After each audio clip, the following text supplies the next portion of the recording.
내기로 기도하기 12번째 시간입니다. 12번째 시간인데 제목부터 먼저 말씀을 드리겠습니다. 유출과 관련된 규례, 유출과 관련된 규례, 이런 제목으로 함께 말씀을 나누는데 먼저 서론을 좀 말씀드리겠습니다. 레위기 11장부터 15장까지 우리가 살펴보고 있는데 이스라엘의 그 생활 속에서의 정한 것과 부정한 것을 하나님은 구별하는 그 거룩한 삶을 생활에 구체적으로 그렇게 구별하여서 정한 것과 부정한 것을 그렇게 구별해, 부정한 것은 피하고 깨끗하게 씻는 그 길을 열어주셨습니다. 그래서 11장에는 음식을 구별하는, 먹는 것을 구별하도록 정한 음식, 부정한 음식, 먹어야 되는 것, 먹지 말아야 되는 것을 구별하여 주셨습니다. 그리고 12장에는 산후 정결 규례에 대해서 여성이 아기를 놓고 난 이후에 어떻게 정결함을 다시 입게 되는가 하는 부분에 대해서 13장에는 피부에 난 그 병에 대하여서 또 14장에는 옷이나 또 집에 생긴 색점에 대한 그런 것들까지도, 사는 집까지도, 입는 옷까지도 그렇게 구별하여 정결하게 하는 그런 과정들을 우리가 보았습니다. 그리고 오늘 이제 레위기 15장을 볼 텐데, 레위기 15장은 남성과 여성의 몸에서 유출되어지는 것으로 인한 부정함을 입었을 때에 다시 정결함을 입는 그런 규례를 다룹니다. 다소 민망한 주제일 수 있습니다만 성경이 그것을 거침없이 말씀하고 있기 때문에 저도 말씀을 준비하면서 오후 5시까지 이 말씀을 전할까 아니면 넘어가서 16장 말씀을 바로 전할까 고민을 많이 하고 기도하면서 성경이 민망한 주제지만은 이것을 거침없이 말씀하고 있기 때문에 또 이렇게 나처럼 모든 목회자들이 다 민망하기 때문에 이 레위기 15장을 그냥 넘어가 버린다면 우리가 성경을 읽어도 레위기 15장에 있는 내용들을 다 알지 못하고 그렇게 넘어갈 그럴 가능성이 많겠구나 생각해서 순서를 따라서 이 말씀을 전하고 함께 교훈을 가지고 기도하고자 합니다. 먼저 1절에서 18절까지 말씀은 남성에 관련된 그 유출 정결 규례입니다. 1절에서 3절부터 먼저 우리 같이 합독해서 읽어보겠습니다. 읽습니다. 여호와께서 모세와 아론에게 말씀하여 이르시되 이스라엘 자손에게 말하여 이르라. 누구든지 그의 몸에 유출병이 있으면 그 유출병으로 말미암아 부정한 자라. 그의 유출병으로 말미암아 부정함이 이러하니 곧 그의 몸에서 흘러나오든지 그의 몸에서 흘러나오는 것이 막혔든지 부정한 적 이렇게 말씀하고 있습니다. 여기 누구든지 그의 몸에 유출병이 있으면 이렇게 말씀했죠. 여기 누구든지라고 하는 이 본문의 원문을 보면 직역하면 어떤 남자가 만약 이렇게 되어 있습니다. 그러니까 이 말씀은 이 몸의 유출병이 남성의 몸에서 나오는 그런 유출병인데 요도염이나 아니면 임질이나 매독 같은 성병과 관련되어진, 그래서 성병에서 기인되어진 그런 유출로 보면 되겠습니다. 사실 이제 히브리어에 유출병이라고 하는 그런 병 자체는 없습니다. 그래서 여기에 흐르다라고 하는 그 단어가 있는데 흐르다 하는 단어가 명사형이 되었을 때에 여기 유출병으로 그렇게 우리 한글 성경에 유출병으로 그렇게 이제 번역을 하고 있는 것입니다. 그래서 세번역 성경에 보면 좀 더 적나라하게 표현하고 있습니다. 어떤 남자가 성기에서 고름을 흘리면 그는 이 고름 때문에 부정하다 이렇게 되어 있습니다. 요 구절이 여기 어린 아이들은 없죠. 그래서 유출병이라고 하는 말은 흐르다라는 말과 같은 단어인데 이는 가나안 땅의 표현을 관용적인 표현이 있죠. 가나안 땅을 우리는 흔히 어떻게 표현하죠? 젖과 꿀이 흐르는 그 흐르다는 것 같은 단어인 것입니다. 젖과 꿀이 흐르다 여기에 유출하다 하는 그 단어가 같은 단어입니다. 이스라엘이 가나안 족속의 타락한 성생활을 따르게 되면, 가나안 족속은 우상 숭배하는 그 모든 생활 자체가 성과 관련되어져 있습니다. 그래, 타락한 성생활이에요. 문란한 것. 그렇게 되면 젖과 꿀이 흐르는 축복의 땅이라도 고름과 피가 흐르는 그런 병에 걸리고, 그리고 부정한 사람이 되고 부정한 땅이 되고 마는 것입니다. 그래서 여기 유출병이라고 하는 그 말에 대해서 잠깐 그 의미를 생각을 해보고요. 그리고 4절에서 7절 계속 이어서 읽어보도록 하겠습니다. 4절에 7절. 유출병이 있는 자가 눕는 침상은 다 부정하고 그가 앉았던 자리도 다 부정하니 그의 침상에 접촉하는 자는 그의 옷을 빨고 물로 몸을 씻을 것이며 저녁까지 부정하리라. 유출병이 있는 자가 앉았던 자리에 앉는 자는 그의 옷을 빨고 물로 씻을 것이요 저녁까지 부정하리라. 유출병이 있는 자의 몸에 접촉하는 자는 그의 옷을 빨고 물로 몸을 씻을 것이며 저녁까지 부정하리라. 유출병이 있는 부정한 사람이 누웠던 침상이나 앉았던 자리나 말의 안정, 이런 모든 것들이 그 몸에 접촉하는 것들도 함께 부정하게 된다는 거죠.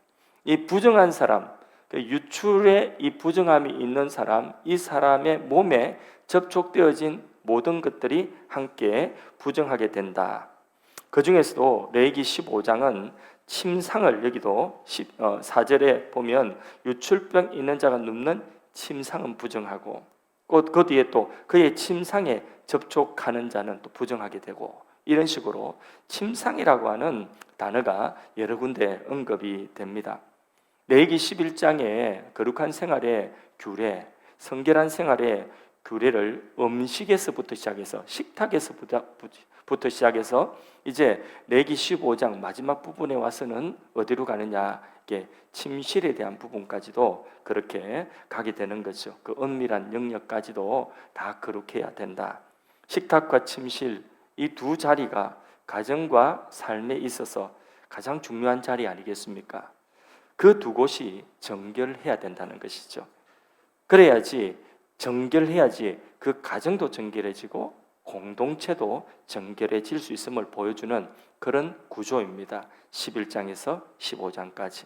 따라서 오늘 우리도 세상과 똑같은 방식으로요, 육체의 만족을 위하여서 먹고 마시고 옷 입고 옷 자랑하고 집 짓고 집 자랑하고 성적인 쾌락을 추구하는 일에 가나안 족속과 같이 그렇게 몰두한다면 그것은 부정한 것이다. 부정한 것이다. 부정이라고 하는 것은 하나님을 거역하는 것이고 타락한 것이라는 거죠. 그 부정한 것에 접촉하면 접촉한 사람도 함께 부정하게 됩니다. 그래서 접촉한 사람은 옷을 빨고, 그 부정한 것에, 부정한 사람에 접촉한 사람은 자기도 부정하게 됐기 때문에 옷을 빨고 물로 몸을 씻고, 저녁이 되어서야지, 그는 성병이 없다 할지라도 저녁이 되어서야지 다시 접촉한 그 사람도 정결함을 잊게 된다. 그리고 일상에 복귀하게 된다. 그러니까 이 거룩의 규례가요, 전염되지 않도록 그렇게 철저하게 하나님 말씀으로, 율법으로 더 이상 이것이 번져나가지 않도록 그렇게 구별하는 그런 규례인 것입니다. 그래서 세속적인 세상의 그 가나안의 가치관에 휩쓸려 가지고, 그래서 거기 조금이라도 접촉했다면 옷을 빨고 물로 몸을 씻어야 하는 것입니다. 우리가 입어야 하는 거룩의 옷, 정결의 옷은 무슨 옷일까요? 예수 그리스도의 옷입니다. 우리가 씻을 물은 무엇이냐? 바로 예수님의 보혈입니다.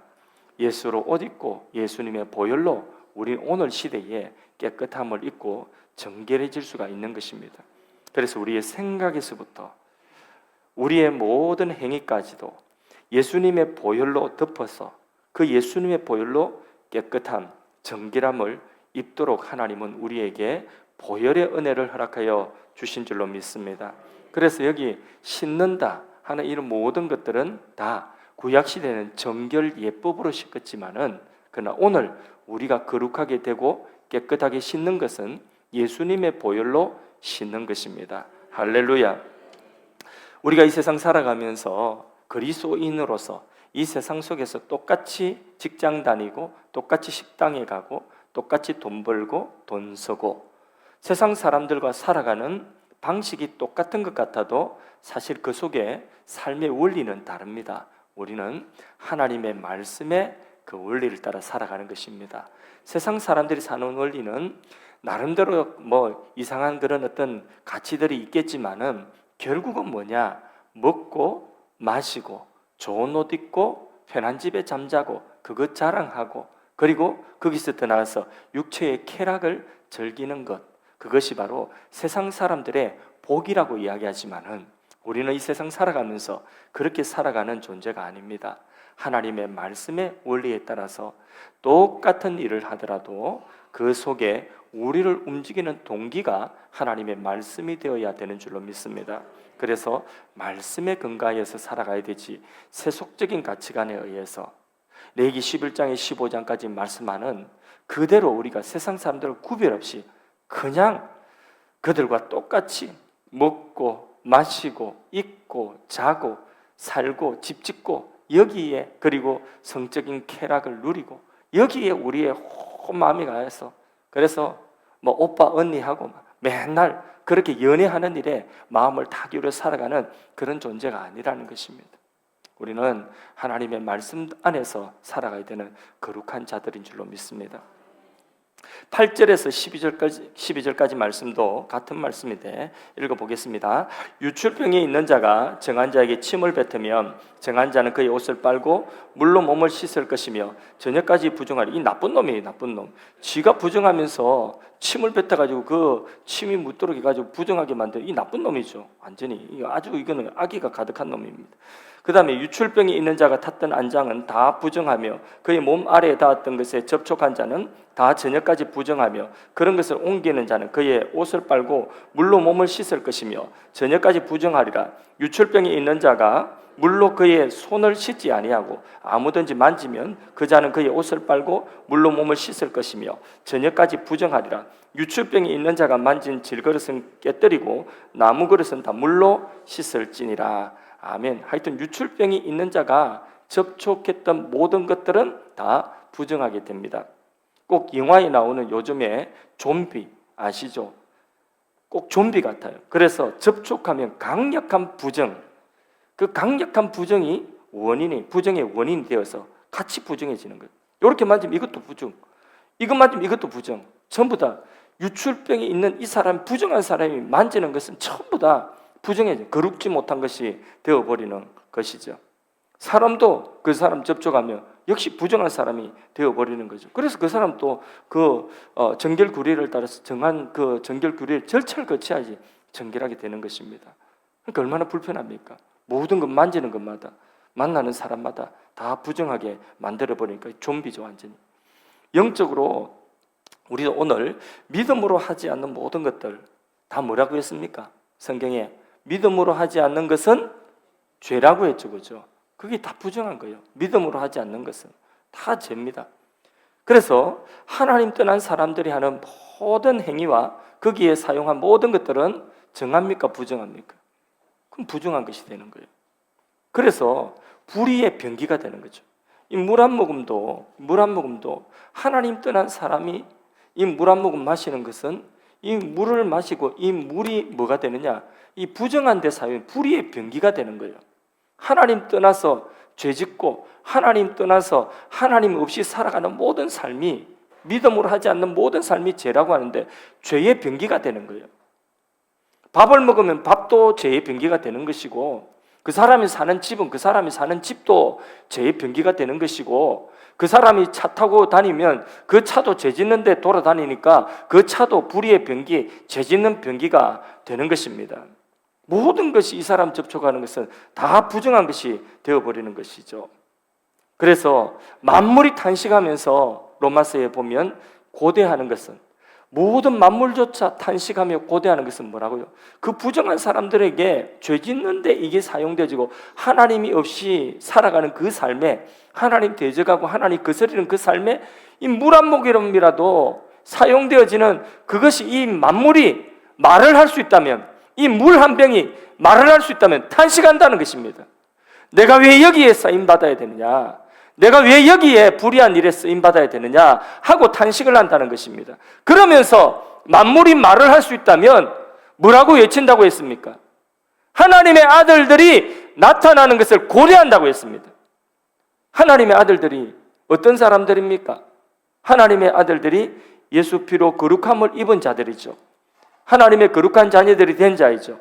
반대하십니까? 아멘을 안 하세요? 하나님의 아들들은 하나님의 아들들이라는 예수 피로 거룩함을 입고 하나님 앞에 새롭게 함을 입은 새 생명 얻은 바로 그리스도인들이 믿음으로 살아가는 우리가 하나님의 아들들인 것입니다. 그 하나님의 자녀, 하나님의 아들들이 이 세상 가운데 나타나는 것을 뭐가 고대한다고요? 만물이 고대한다.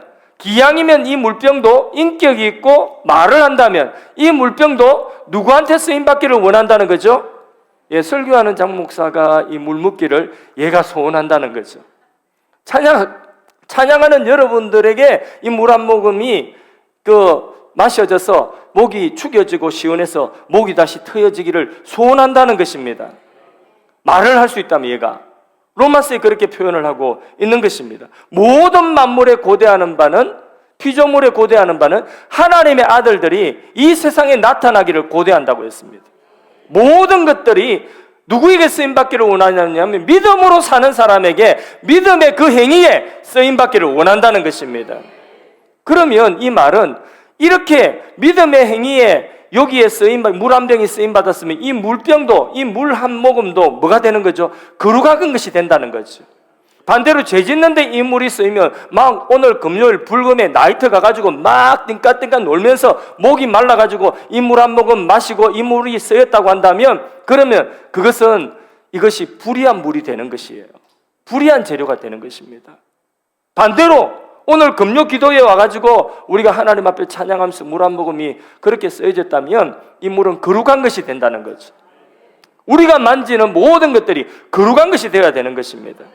믿음에 의해 사용되어진 모든 것들, 여기 기타도 드럼도 여기 있는 마이크도 모든 것들이 다 거룩한 것이 되어지는 그 근거가 무엇이냐? 그것은 바로 믿음의 사람들, 하나님의 아들들에게, 거룩한 사람들에게 쓰여지니까 거룩한 것이 되는 거예요. 이 건물이 성전이다. 성전은 오늘 시대에 성전은 없지만은 이 건물을 우리가 그냥 그것을 일부러 막 따지고 막 그럴 필요 없어요. 그냥 거룩한 장소다 이러면 되는 거예요. 예배당이 거룩한 곳이지 그러면 어디가 거룩한 곳입니까? 뭐 술집이, 호프집이, 뭐 거룩한 노래방이 거룩한 곳이겠습니까? 뭐 이곳을 거룩한 성전이라고 하는 그 뭐가 잘못됐습니까? 우리가 그 의미만 알고 있으면 되는 거죠. 이곳이 거룩하다 하는 것은, 이 건물이 거룩한 것은 딴 게 거룩한 것이 아니라 거룩한 하나님의 백성들이 모여서 이곳에서 예배하고 이곳에 기도하고 이곳에서 하나님 만나니까 거룩한 곳이 되는 것입니다. 성소가 되는 것입니다. 할렐루야. 우리가 만나고 우리가 접촉하는 모든 사람들이 거룩한 사람들로 변화된 역사가 일어나기를 바랍니다. 우리가 접촉하는 모든 것들, 우리에게 사용되어지는 모든 것들이 거룩한 것이 되기를 원합니다. 옷을 하나 걸치고 있어도 이 옷이 거룩하게 되어지고 이 옷이 함께 기뻐하고, 나도 오늘 좋은 옷을 입고 오늘 예배드리러 가는데 옷을 짝다리 가지고 그렇게 나비처럼 이렇게 오면 교회 오면 나도 기분 좋잖아요. 그러면 옷도 같이 나비처럼 기분이 좋아야 돼요. 왜? 얘가 지금 예배드리러 가는데 쓰임받고 있기 때문에. 맞습니까? 그런 거예요. 자동차 타고 오늘 교회 오는데 자동차가 막 왠지 기분이 좋은 것 같아. 막 신호도 그냥 통과해. 아이고, 지난주 말씀처럼 역시 내가 왕자는 왕자인가 봐. 역시 내가 공주는 공주인가 봐. 그냥 막 길이 터여지는 거예요. 막 신호빨 좋다고 그러잖아요. 예. 그렇게 막 차도 오늘 기분 좋아요. 예. 왜? 바로 오늘 예배 드리는데 이 차가 지각하지 않도록 쓰임받았기 때문에. 그래서 이 차도 거룩한 것이 되는 것입니다. 13절에서 15절까지 말씀을 또 읽도록 하겠습니다. 유출병이 있는 자는 그의 유출이 깨끗해지거든 그가 정결하게 되기 위하여 이레를 센 후에 옷을 빨고 흐르는 물에 그의 몸을 씻을 것이라. 그러면 그가 정하리니 여덟째 날에 산 비둘기 2마리나 집 비둘기 새끼 2마리를 자기를 위하여 가져다가 회막문 여호와 앞으로 가서 제사장에게 줄 것이요 제사장은 그 1마리는 속죄제로 다른 1마리는 번제로 드려 그의 유출병으로 말미암아 여호와 앞에 속죄할지니라. 아멘. 여기 이 말씀을 보니까 하나님이 속죄하게 하는 길을 열어주셨죠. 그죠? 깨끗하게 하는 길을 열어주셨죠. 그러면 앞에 이렇게 정하고 부정하고 하는 정한 이 규율의 목적이 야 너 부정하니까 저리 떨어져 이 목적이 아니라 하나님의 속마음은 뭐라고 생각되십니까? 하나님의 속마음은 이렇게 깨끗하게 되는 길을 열어놓으신 것은 우리 모두가 하나님의 백성들 구약시대 같으면 이스라엘 백성들이 하나님 백성 이스라엘이 하나님이 원하시는 거룩한 사람, 정결한 사람 되기를 원하신다는 거죠. 그게 목적이라고 하는 것입니다. 뭐 까다롭게 하고 하나님이 까탈스러워서 그래서 하나님께서 뭐 사람들을 힘들게 하려고 그렇게 하는 것이 아니에요. 직장 상사 아주 못난 직장 상사 만나면 아주 까탈스럽고 그렇게 안 해도 되는데 막 되게 까탈스러운 사람 있잖아요, 그렇죠? 그럼 막 괜히 힘들게 하는 사람들 없습니까? 역시 하나님의 아들이요 딸 왕자요 공주니까 직장에서도 그런 사람 안 만나서 너무 행복합니다. 그죠? 근데 혹시라도 그런 사람이 있다 할지라도 그래도 그런 사람은 세상에서 정말 우리를 괴롭히려고 그렇게 힘들게 하려고 까탈스럽게 한 사람이 있을 수 있습니다. 하나님께서 규례를 까다롭게 이렇게 정해놓으신 것은 본심은 우리를 힘들게 하려고 하는 것이 아니라 우리를 거룩하여 성결하여 깨끗한 그릇 되게 하셔서 깨끗한 그릇에 뭘 담는 거죠? 하나님이 깨끗한 은혜를 담아주시는 거예요. 깨끗한 복을 담아주시는 거예요. 재물도 이 재물이 담겨서 탈이 나는 재물이 있어요. 음식도 잘못 먹으면 배탈 나죠. 배탈 나면 안 먹은 것만 못하죠. 그죠? 다 비워내야 되니까 아프니까. 재물도 마찬가지예요. 재물도 이 복이 안 되는 재물은 근심이 와요. 복이 안 돼요, 자기에게.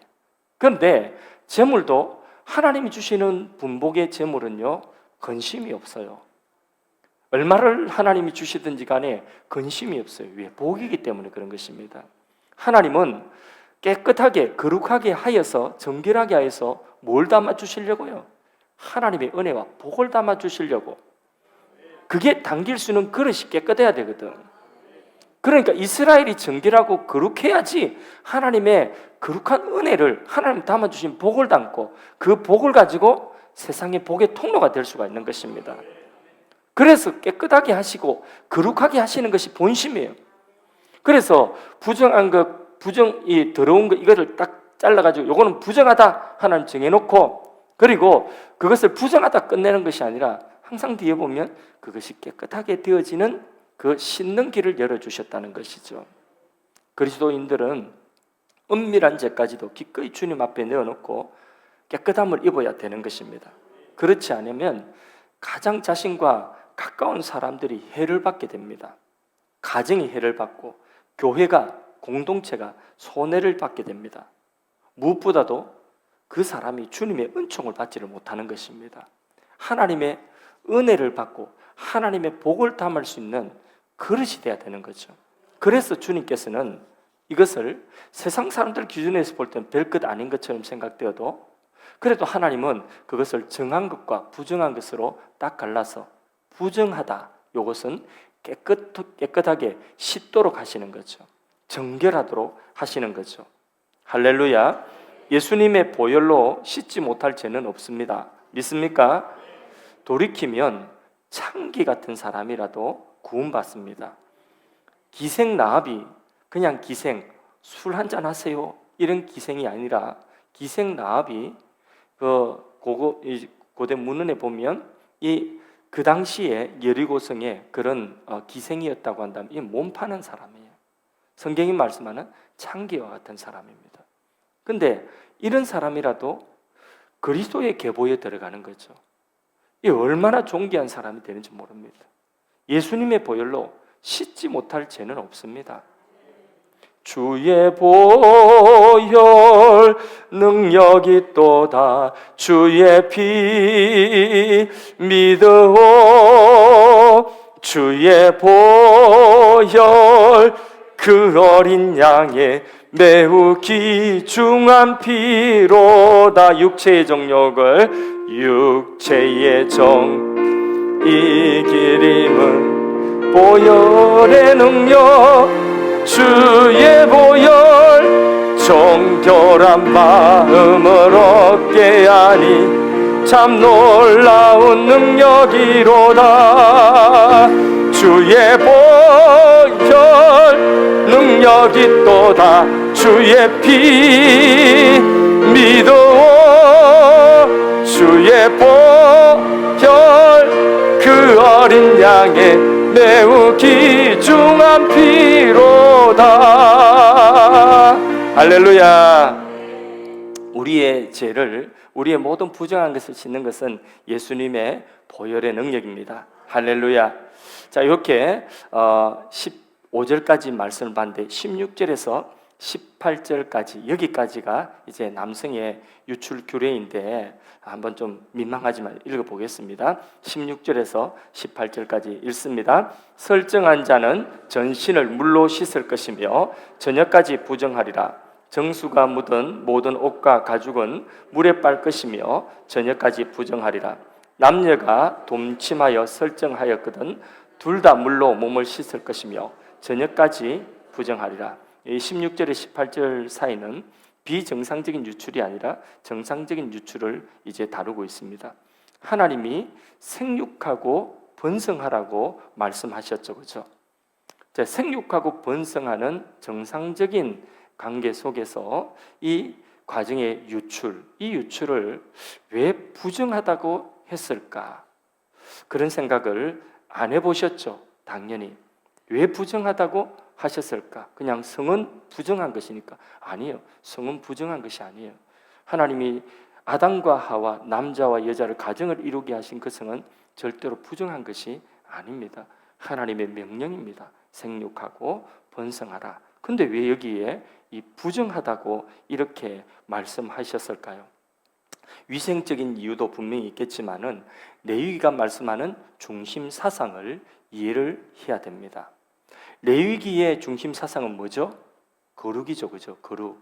내가 거룩하니 너희도 거룩하라. 죄지었으면 죄를 씻는 거룩하게 되는 제사 제도.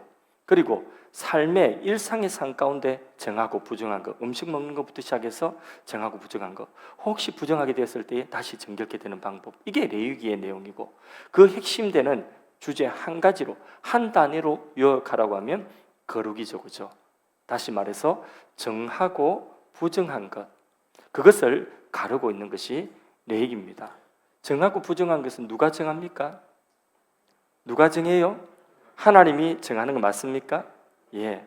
그러면 하나님이 함께 하실 수 있는 것, 하나님께 가까이 할 수 있는 것, 하나님이 용납하실 수 있는 것, 이것은 뭘까요? 거룩이죠. 거룩. 예. 하나님께 가까이 갈수록 더 거룩한 거죠, 그죠? 우리가 하나님께 더 가까이 다가갑니다. 더 가까이 다가가면 가까이 다가가는 것만큼 뭐가 되느냐? 더 거룩하게 되는 거죠. 하나님께는 점점 가까이 가면 가까이 갈수록 더 거룩함을 잊게 되는 것입니다. 그런데 이스라엘의 생명의 하나님은 생명의 근원이 되십니다. 생명의 근원. 지금부터 잘 들으십시오. 모든 생명의 근원은 누구예요? 하나님. 하나님께 뭐가 있어요? 생명. 그래서 생명 되신 하나님, 생명의 근원 되신 하나님께 다가가면 다가갈수록 그게 거룩이에요. 예. 그래서 하나님 안에 있으면 거룩이고 하나님께 더 가까이 나갈 수 있으면 더 거룩한 거죠. 예. 하나님은 더 거룩해지기를 원하시는 거죠. 자, 하나님 안에 뭐가 있다고요? 생명이 있어요. 생명. 그러면 하나님 안에 생명이 있는데 하나님이 함께 하실 수 없는 것이 그게 부정함이거든요. 그러면 이 말은 무슨 말이냐? 생명에 반대되는 것, 뭐죠? 생명에 반대되는 것, 죽음, 사망, 죽음은 바로 거룩지 못한 것입니다. 죽음이라고 하는 것, 이 죽음에 속한 것은 다 거룩지 못한 것입니다. 그러니까 생명의 근 대신 하나님께 가까이 가고 하나님이 용납하시는 것이 정한 것, 그게 거룩한 것이 되고, 이 생명에서 떠나서 사망에 속한 것, 이것은 부정한 것이 되는 것입니다. 죄도 거기 속하고 다 거기 속하는 것이죠. 그래서 이 개념을 우리가 이해해야 돼요. 하나님께 가까이 가는 것이 거룩. 하나님은 뭐라고요? 생명의 근원. 그러면 하나님 떨어지는 것, 그것이 부정한 것, 그게 타락, 그게 바로 사망, 죽음이라는 거죠. 하나님이 단절되어진 것.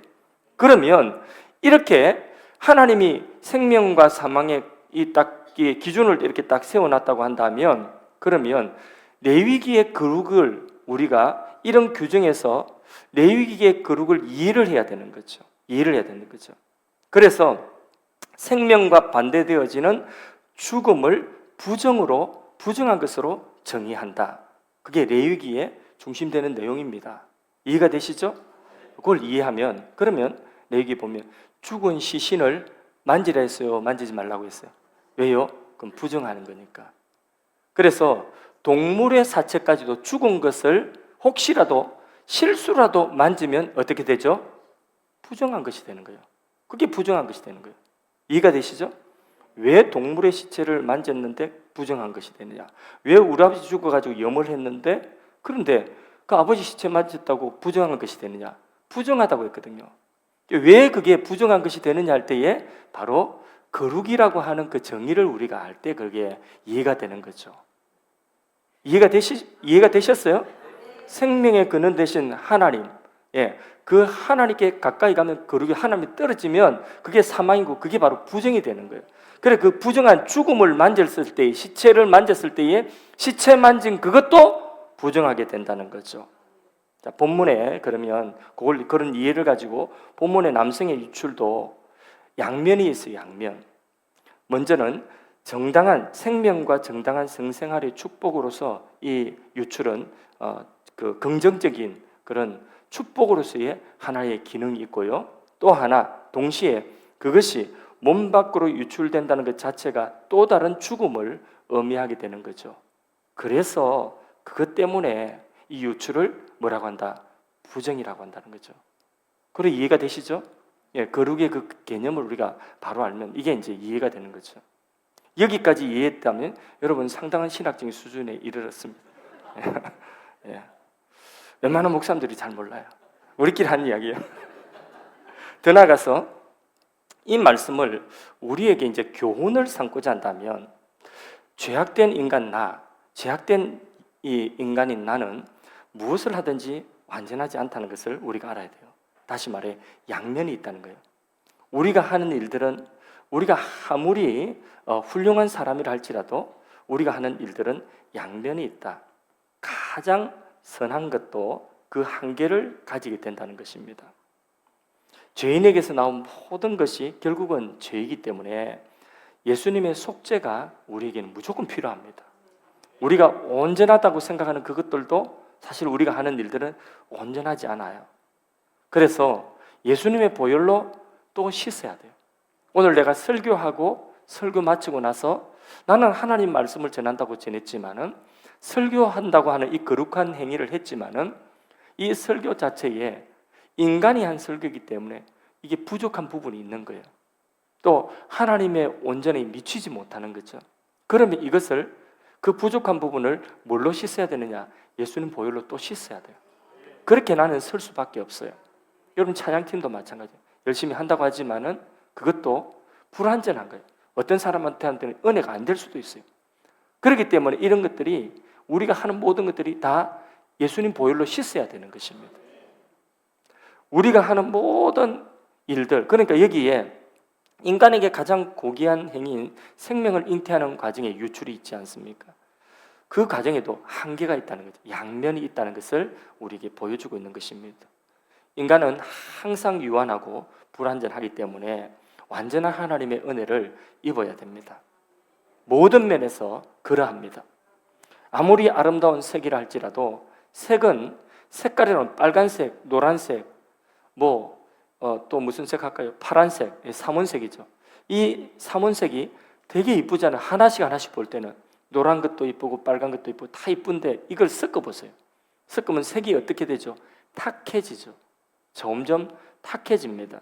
그래서 그 색이라고 하는 것도 막 섞어버리면, 뒤섞어버리면 그게 탁해지게 돼요. 인간이 아무리 선하다고 하는 것들도 그 멋진 성품을 가진 그런 사람이라 할지라도 그래도 그 사람 안에 모든 인격이 섞일 때 그게 완전하지 않다는 거죠. 사람이 온유하다 이러면 온유한 금연은 좋아요. 그런데 어떤 면에서 보면 강단이 없다 이래 보일 수도 있는 거죠. 그렇죠? 또 사람이 발랄하다 이러면 참 좋은 것 아니겠습니까? 사람이 발랄하다 이러면 또 어떤 면에서 보면 무게감이 없다. 제가 설교 시간에 한 번씩 장깨라고 좀 조금 우스갯소리를 할 때가 있습니다. 그런데 우리 집에 가면 우리 집 식구들한테 왜 그래 무게감이 없냐 막 뭐 이런 이야기를 막 잔소리를 듣거든요. 그래서 이제 다음부터는 그런 거 하지 마라. 근데 즐거워하는 사람이 있어서 또 이제 조는 분이 있어서 그것도 듣고 깨시는 분이 있어가지고 그래 한 번씩 하거든요. 근데 그거 하지 마라 이러면서 요즘 시대가 어떤 시대인데 그런 말 하면 젊은이들 다 떠나간다. 이렇게 말씀들 하시거든요. 예, 어떤 좋은 사람이라도 마주 대하는 사람, 그 앞에 마주 대하는 사람한테는 천사같이 좋은 사람 될 수 있습니다. 근데 그 사람에게 뭐가 있죠? 그림자가 있는 거예요. 그림자. 그 그림자를 보는 뒤에 있는 사람은 그림자를 보는 거예요. 그 그림자 보고 상처받고, 그 그림자 보고 오해하고, 그 그림자 보고 섭섭하고, 그 그림자 보고 심지어는 시험에 들 수도 있습니다. 예를 들어 훌륭한 목사님 내가 만나서 그 목사님과 1대1로 그렇게 교제할 때는 내가 그 사람하고 가까이 있어 그 목사님 너무 귀한 목사님인데 나와 이렇게 개인적인 교제를 하고 또 나의 이야기를 다 들어주시고 나를 위하여 기도해 주시고 참 내 이야기를 들어주시니까 너무 은혜롭고 좋죠. 그죠? 참 천사 같은 목사님입니다. 그런데 나한테는 좋은데 그 목사님의 그림자를 보는 사람, 그 목사님의 얼굴이 아니라 그림자, 등을 보는 사람은 섭섭할 수 있습니다. 그게 인간이에요. 그래서 그 그림자를 보고 거기서 소외감을 가지고 또 오해를 하기도 하고 심지어는 소설을 쓰기도 하고 그리고 상처를 받을 수 있습니다. 그런데 거꾸로 그 사람, 그 목사님이 다시 돌아서서 내 얼굴을 바라보고 그리고 나를 바라보면 나는 또 회복될 수 있겠지만은 그 목사님의 그림자를 또 보고 있는 사람은 역시 똑같이 반대로 그렇게 오해하고 그렇게 상처받을 수가 있고 심지어는 심해까지 들 수 있는 거죠. 여러분 제 말이 맞죠? 그죠? 그게 인간의 한계라는 거예요. 아무리 훌륭한 목사님이고 아무리 인격이 훌륭한 성자 같은 그런 분이라 할지라도 그렇게 인간이 하는 일은 앞으로 볼 때는 얼굴이 환하지만은 그 사람에게도 그림자가 항상 있다는 것을 우리가 알고 그걸 이해하고 서로를 바라보란 말이에요. 저를 볼 때도 그렇게 보아야 되고 여러분 모두를 볼 때도 그렇게 바라봐야 된다는 거죠. 그래서 어떤 사람 얼굴을 바라보고 그 사람 얼굴 바라보고 이야기할 때는 좋지만은 그러나 나의 뒷모습 보고 나의 그림자를 보고 섭섭해하는 사람이 있을 수 있다. 소외받는 사람이 있을 수 있다. 상처받는 사람이 있을 수 있다. 이거를 항상 생각하고 앞에도 보고 뒤로도 보고 볼 수 있는데 봐야 되는 거예요. 근데 그것도 한계가 있단 말이에요. 안 그렇습니까? 그러니까 우리 이 세상에 모두가 갖춘 사람이 없습니다. 근데 하나님은 그렇지 않습니다. 하나님은 이분도 만나주는 동시에 저분도 만나주고 동서남북 어디에서든지 하나님은 만나주시는 거예요. 그게 바로 뭐냐? 인간은 유한하고 하나님은 무한하다는 것입니다. 우리 하나님 무한하신 하나님인 줄로 믿습니다. 근데 아무리 좋은 성품을 가진 사람도 이렇게 약함이 있는데 이런 사람이 있어요. 이런 사람은 뭐냐면 사실 앞에서 봐도 뒤에서 봐도 그래도 다 좋아 보여. 그는 속고 있는 가능성이 많습니다. 사기꾼일 가능성이 많습니다. 그러니까 너무 그런 사람 믿지 마세요. 예, 항상 인간은 그렇다. 얼굴이 있으면 뒤에 그림자가 있다. 항상 그렇게 바라보면 그러면 우리가 시험 들 일, 상처받을 일이 조금 줄어들 것입니다. 우리 하나님은 색이 아니라 우리 하나님은 빛과 같은 분입니다. 그래 삼원색의 빛은요 서로 섞여도 탁해지거나 어두워지지 않습니다. 하나님 그러신 분이라. 빛은 혼합될수록 더 백색감이 되어집니다. 이처럼 하나님은 아름다운 성품을 더하면 더할수록, 그래서 하나님의 성품 안에 공의란 성품이 있죠. 그리고 사랑이라고 하는 성품이 있죠. 반드시 죄를 보면 멸해야 돼. 그게 공의예요. 근데 하나님의 사랑의 성품은 살려야 돼요. 이 공의와 사랑이 함께 만나서 조화를 이루고 공의도 온전히 세우고 사랑도 완전히 설 수 있는 그런 하나님, 그 하나님의 지혜와 능력이 어디에 있죠? 예수 그리스도의 십자가에 있는 것이죠. 그러니까 하나님은요, 이면으로 보나 저면으로 보나 여기서 보나 저기서 보나 엎어져서 하나님 만나나 아니면 뭐가 잘 돼가지고 형통할 때 하나님 만나나, 그 하나님은 언제나 한결같이 우리에게 은혜입니다. 우리에게 복입니다. 우리에게 생명입니다. 우리에게 빛입니다. 할렐루야.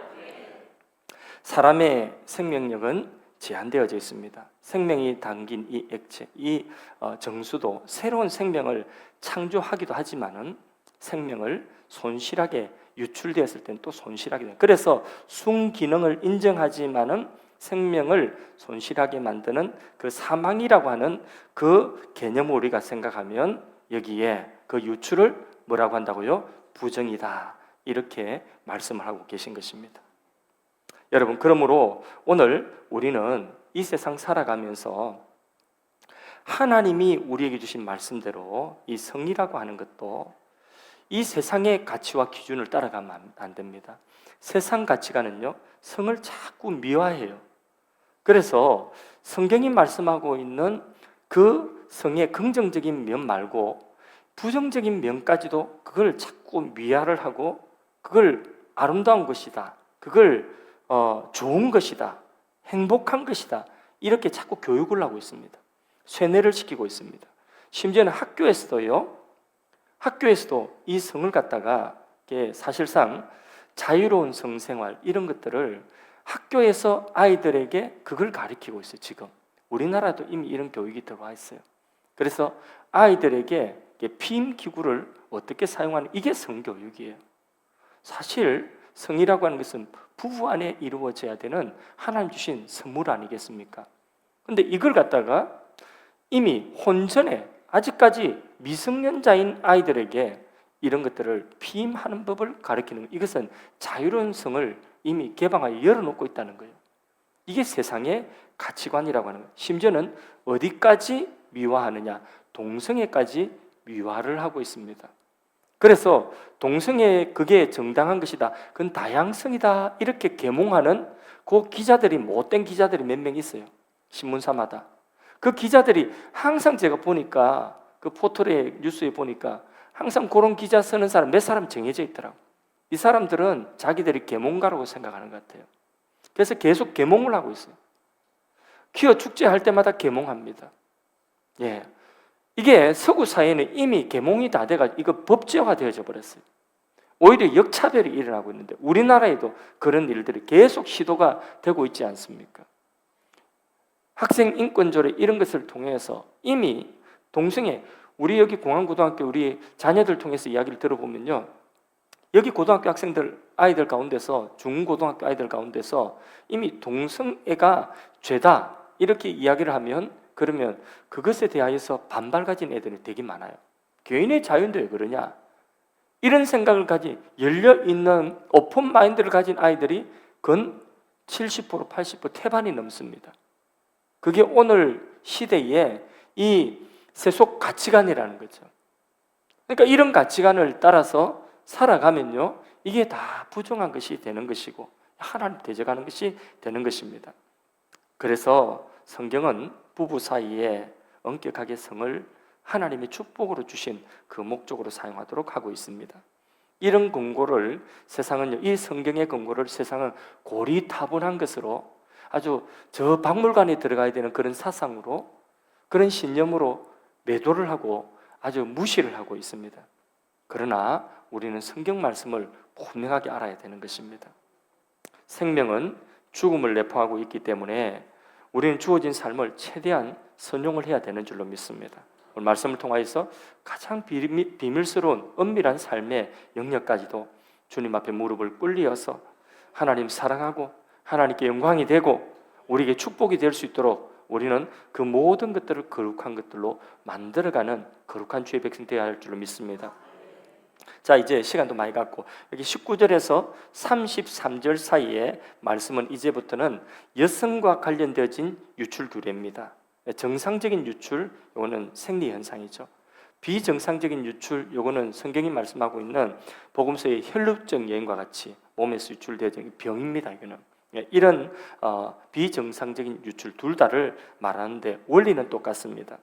사실 이게 산후정결 규례 때 이 부분은 했기 때문에 본문 읽지 않고 원리 똑같다는 걸 말씀드리고요. 또 그 이전의 설교를 한번 들어보시면 궁금하시면 다시 들어보시면 될 것 같습니다. 그래서 혈루병 여인이 예수님 옷자락에 접촉할 때에 나음을 입었지 않습니까? 정결함을 입었습니다. 더 이상 부정한 사람이 아니라고 예수님이 선포하여 주셨습니다. 여기 모든 정결 규례는 위생의 그런 목적도 있지만은 또 의학이 미개했던 그런 시대에 또 하나님께서 건강을 위하여서 그렇게 주신 그런 규례이기도 하지만은 그러나 이 모든 것들이 보여주는 것은 뭐냐면 죄와 관련된 것들을 보여주고 있는 것이죠. 그래서 오늘 이 시대에 그 과거의 위생과 그런 의학이 미개했던 시대에 요 법은 율법 문자 그대로 사회법이고 요거는 정결케 되어지는 의식규례예요. 의식법이에요. 사회법과 의식법이에요. 근데 사회가 지금은 지금과 많이 달라졌죠. 오늘은 위생이나 이런 모든 것들이 너무나 많이 발달되어져 있습니다. 그리고 또 의학도 많이 발달되어져 있어요. 그래서 사회법으로서의 이 기능은 이제는 더 이상 효력이 없습니다. 문자 그대로의 효력은 없습니다.